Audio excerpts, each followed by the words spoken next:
Коми-Туй, дороги Коми стали главной темой ежегодной районной конференции Коми-Войтер в Сыктывдинском районе. В Доме культуры села Выльгард собрались делегаты 13 сел, представители министерств и ведомств.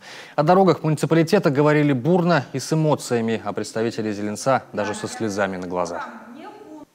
Много лет такие финансовые большие средства не вкладывались в дороги. Это, конечно, является одной из основных причин. Но и вместе с тем нужно отметить ту проблему, на которую уже указал глава республики Владимир Викторович, который дал поручение проработать вопрос именно вывоза, в первую очередь, древесины, именно в зимний период. Я бы еще отметила и других недропользователей, например, таких как песок. По словам делегатов, самыми проблемными оказались участки дорог Зеленец-Парчик, Сёй-Озёл, Шиладор-Прокопьевка. Жители этих населенных пунктов с трудом добираются до райцентра.